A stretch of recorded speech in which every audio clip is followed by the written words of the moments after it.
Est-ce que tu sais pourquoi tu te lèves le matin ? Sans doute pour aller travailler ou pour aller en cours, mais est-ce que ça suffit pour te faire bondir de ton lit, avaler ton petit déjeuner et partir pour une bonne journée ? Si c'est pas le cas, aujourd'hui, je vais te parler de ton pourquoi.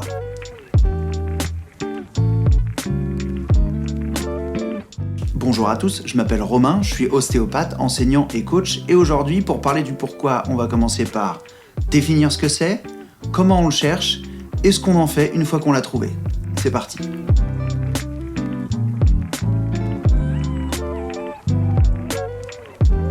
Notre pourquoi, c'est la raison profonde pour laquelle nous faisons les choses. Pour le trouver, il faut différencier ce que nous faisons, le quoi, la façon dont nous le faisons, le comment, et la raison pour laquelle nous le faisons, le pourquoi. Ça paraît un peu flou comme ça, mais pour pouvoir mettre cette expérience en place, je me suis basé sur un livre d'un auteur qui s'appelle Simon Sinek, qui a écrit un livre qui s'appelle « Commencer par le pourquoi ». Je vous mets le lien dans la description. Dans ce livre, il parle de l'importance de bien connaître le pourquoi d'une société pour pouvoir la gérer correctement. Mais on peut l'appliquer à nous-mêmes pour mieux comprendre pourquoi on aime faire certaines choses et pourquoi d'autres sont beaucoup moins motivantes.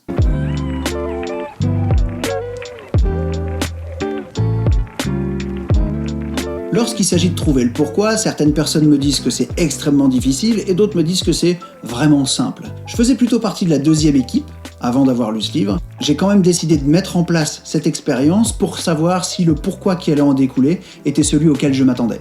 Pour faire ça, j'ai fait un petit schéma qui est un podium à 3 étages avec en haut le pourquoi, sur la deuxième marche le comment et tout en bas le quoi. La question que je me suis posée était pourquoi je suis ostéopathe ? J'ai donc commencé à placer sur les différentes marches de ce podium des pourquoi, des comment et des quoi, et à chaque fois que je plaçais un pourquoi, je me demandais si ce n'était pas plutôt un comment ou un quoi. J'ai fait ça la première fois pendant 30 minutes. Au bout de 30 minutes, je me suis rendu compte que j'avais pas bien terminé et que sur la marche de mon pourquoi, il n'y avait plus rien parce que j'avais tout descendu dans les comment et dans les quoi. Et je me suis dit, je recommence dans 3 jours. 3 jours après, je me suis redonné 30 minutes et j'ai fait ça pendant plusieurs semaines avant de parvenir à un pourquoi qui ne pouvait pas descendre ni dans le comment, ni dans le quoi.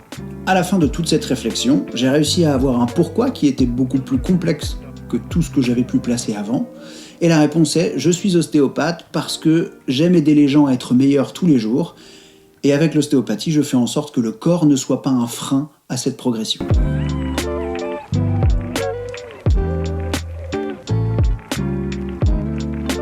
Ensuite, on ajoute à la liste des quoi et des comment ce que l'on fait régulièrement pour pouvoir ensuite faire un tri. C'est bien gentil de connaître notre pourquoi, mais après, qu'est-ce qu'on en fait ? Normalement, une fois qu'on a terminé ce petit schéma, une fois qu'on a déplacé les choses, on se retrouve avec un pourquoi unique, un paquet de comment et un paquet de quoi. Une fois qu'on connaît notre pourquoi, on passe en revue les comment et les quoi, et on enlève tout ce qui ne correspond pas, ce qui ne sert pas notre pourquoi. Il va rester beaucoup moins de choses et on saura ce sur quoi on doit s'appuyer pour pouvoir servir notre pourquoi. Une fois qu'on a fait du ménage dans les quoi et dans les comment, on libère du temps.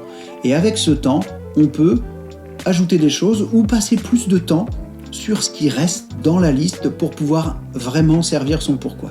Pour certaines choses que je ne pouvais pas enlever, j'ai fait 2 choix. Soit j'ai délégué, j'ai sous-traité le fait de faire certaines tâches, ou alors j'ai travaillé pour optimiser ces tâches de façon à ce qu'elles me prennent le moins de temps possible.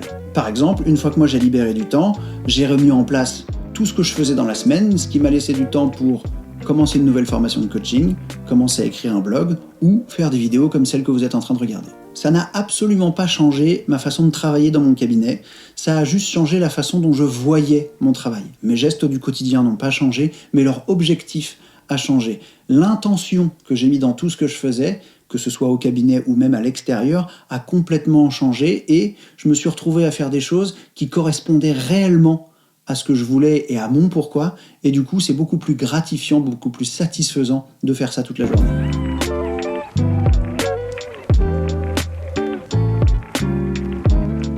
Alors il faut faire attention quand vous faites l'exercice du podium que je viens de vous expliquer, à ne pas vous arrêter trop tôt. Parfois, on se dit, ce pourquoi, il est bien, là, je ne trouve pas de moyen de le redescendre, et c'est pour ça qu'il est important d'y revenir plusieurs jours après, parce que peut-être que, inconsciemment, vous allez avoir travaillé là-dessus, et vous allez faire redescendre ce pourquoi vers quelque chose, un quoi, un comment, voire même parfois complètement l'éliminer.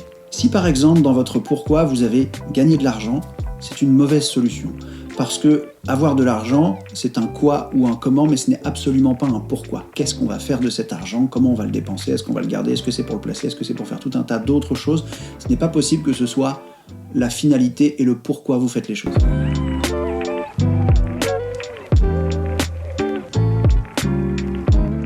Il va falloir être un peu patient avec votre pourquoi, tout simplement parce qu'on ne met pas de choses finies dedans. Je vous ai dit qu'il ne fallait pas que ce soit de l'argent, mais il ne faut pas non plus que ce soit quelque chose de quantifiable. Vous ne pouvez pas mettre dans votre pourquoi quelque chose qui a une fin. Le mieux, c'est de trouver quelque chose qui est plutôt un état d'esprit, qui est plutôt quelque chose que vous pouvez faire évoluer tous les jours, mais qui n'a pas d'objectif réellement final.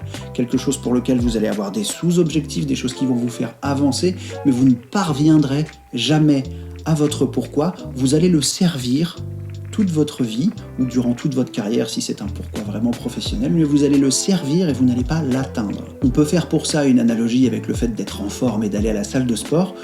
Vous pouvez partir avec une condition physique qui est mauvaise, l'améliorer en allant au sport, mais une fois que vous arrivez à votre objectif, qu'est-ce que vous faites? Vous ne pouvez pas arrêter d'aller au sport, sinon vous allez diminuer cette capacité physique. Donc vous l'entretenez toujours. Et parfois, en y arrivant plus doucement, vous servez beaucoup plus votre pourquoi de façon progressive et c'est beaucoup plus simple pour vous de le faire et beaucoup plus gratifiant de le faire. Et surtout, si on reprend l'analogie du sport, à aucun moment vous ne pouvez vous dire « là, je suis arrivé », à mon objectif, là, la salle de sport a fait son effet, tout simplement parce que ce n'est pas quelque chose de durable. Donc, on peut dire qu'on est arrivé à un objectif, d'accord? Mais notre pourquoi étant infini, on peut dire qu'on est arrivé dans la forme qu'on aimerait avoir, mais il faut la maintenir encore et encore, donc on ne s'arrête jamais. Parfois, pour servir notre pourquoi, on va avoir des tâches qui sont un peu difficiles, qu'on n'a pas vraiment envie de faire, ou qui sont vraiment des épreuves pour nous, mais les faire en sachant que ça sert notre pourquoi permet vraiment d'améliorer l'entrain, l'envie et l'attention et l'intention qu'on va mettre dans ces actions. Parfois, pour servir notre pourquoi, on va avoir des choses qui sont bonnes pour notre pourquoi, mais qui sont difficiles ou pas intéressantes. Mais comme elles servent notre pourquoi, on sait pourquoi on le fait, donc comme moi j'ai pu le faire avec certaines pratiques, j'optimise pour y passer le moins de temps possible, que ce soit le moins long possible, le moins douloureux possible, et je peux passer à des choses beaucoup plus intéressantes après. Mais je ne peux faire ça que si je sais pourquoi je le fais. Si je ne sais pas pourquoi je fais les choses, même si je les optimise, je vais prendre mon temps, je vais procrastiner, je vais être distrait, et ça ne fonctionnera pas. En optimisant ainsi le temps des choses qui sont un peu difficiles à faire, on va avoir moins de temps consacré à ça pendant la journée et plus de temps pour réellement servir notre pourquoi d'une façon agréable. Ça mène à trouver beaucoup plus d'activités intéressantes durant la journée qui servent notre pourquoi et qui sont vraiment gratifiantes, et les journées paraissent moins longues et surtout elles paraissent moins chiantes.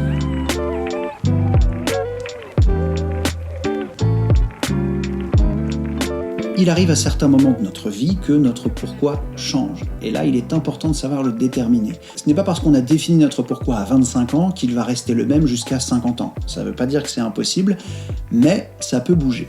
Lorsqu'on commence à ne plus trouver d'intérêt dans ce qu'on fait, à trouver qu'il y a beaucoup plus de choses qu'avant qui sont difficiles, laborieuses et qu'on n'a pas envie de faire, on peut reprendre notre petite pyramide et se demander si notre pourquoi n'a pas évolué ou tout simplement s'il n'a pas changé. C'est ce qu'il arrive quand par exemple on fait une reconversion professionnelle parce que le travail qu'on faisait avant et qui nous passionnait n'est plus aussi intéressant qu'avant. Quand c'est comme ça, la matrice avec le podium est toujours efficace, on efface juste ce qu'on a mis dessus et on repart de zéro.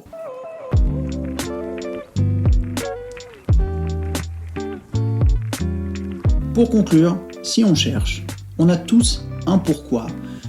Il faut parfois le chercher un petit peu, il n'est pas aussi clair que ce qu'on pense, on ne sait pas trop quoi faire, on fait des choses mais on n'est pas très intéressé. Utiliser la matrice du pourquoi, comment, quoi peut vous permettre d'orienter vos choix pour savoir ce que vous avez vraiment envie de faire. Si vous êtes déjà engagé dans une activité professionnelle et que vous en redéfinissez le pourquoi, ça peut ne pas changer l'intégralité de ce que vous faites, modifier certaines choses ou juste modifier l'intention de ce que vous faites et améliorer votre qualité de vie au travail et vous donner beaucoup plus d'entrain dans ce que vous êtes en train de faire. Pour ceux qui veulent une base écrite sur ce sujet, j'ai écrit un article dans mon blog là-dessus, je vous mets le lien dans la description. J'espère que je vous ai motivé à trouver votre pourquoi. Je vous invite à essayer et à mettre dans les commentaires le fruit de votre réflexion. N'hésitez pas à partager cette vidéo à une personne qui pourrait en avoir besoin. Comme d'habitude, pour s'abonner, On clique sur le bouton en dessous. Pas la peine d'activer la cloche, c'est des notifications supplémentaires, des mails supplémentaires, on est suffisamment dérangé comme ça. À la place, pour être au courant de la sortie des vidéos, le mieux c'est de me suivre sur les réseaux sociaux, Instagram, Facebook, LinkedIn, et on pourra même discuter des différents sujets, si vous le voulez, à cet endroit-là. Vous pouvez également vous rendre sur mon site internet, romainlarue.com, et vous inscrire à la newsletter. Dans cette newsletter, je vous mets des informations sur les sorties des vidéos, les publications des blogs, mais aussi sur les conférences que je peux donner le reste du temps. C'est tout pour cette vidéo, on se retrouve dans la prochaine. D'ici là, prenez soin de vous.